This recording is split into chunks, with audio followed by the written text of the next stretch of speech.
Alors moi c'est Émilie Rupré-Robert et je suis chez Apicop depuis 3 ans. Et chez Apicop je suis chargée de développement et de gestion locative. Je m'appelle Stéphanie Berthereau, je suis assistante de direction au sein de la société Apicop. Apicop est une coopérative qui accompagne des personnes en situation de handicap sur la Loire-Atlantique.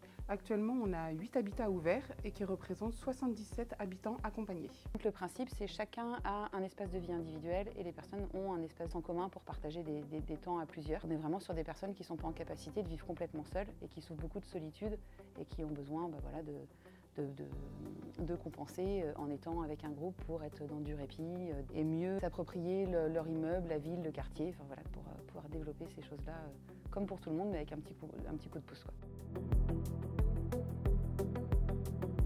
Nos collègues qui sont sur les habitats, en fait, sont seuls sur les habitats pour accompagner les collectifs d'habitants. Donc déjà, on est pas mal sur des risques psychosociaux parce que justement, seuls avec des personnes en plus qui peuvent être en difficulté avec différents types de handicap, donc aussi des situations qui peuvent être difficiles à gérer. Et également les risques routiers. Nos coordinateurs sur nos habitats font vraiment de l'accompagnement collectif. Donc c'est du temps en fait qu'ils partagent avec les habitants. Donc ça va être sur des repas partagés, ça va être des sorties à l'extérieur.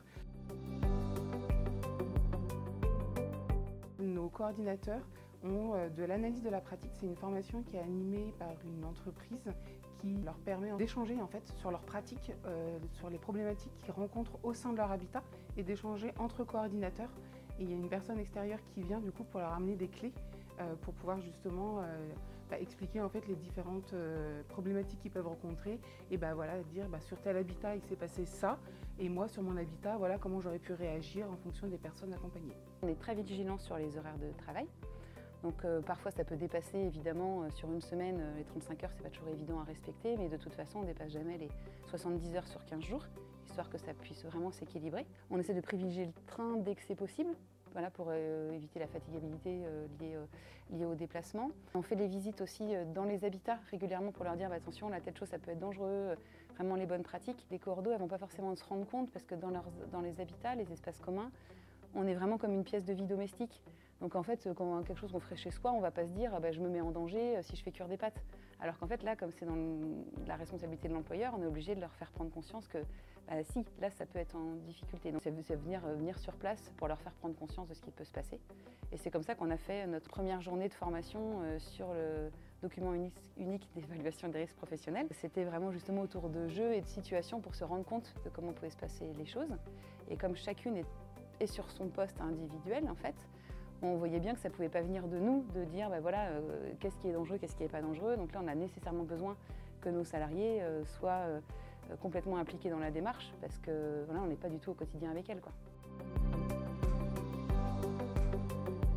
Les relations qu'on a avec le SSTRN sont très bonnes. J'ai assisté à un escape game qui a été organisé par le SSTRN et à la suite du coup de cet escape game, j'ai pris contact avec la personne qui a fait l'animation et je lui ai demandé en fait comment le SSTRN pouvait nous aider pour qu'on puisse construire le DERP avec l'ensemble de nos salariés. Ils ont assisté à une journée entière qu'on a co-animée avec eux, on a co-construit et co-animé en fait notre journée qui a été à destination de l'ensemble des salariés d'Apicop pour pouvoir construire notre DERP.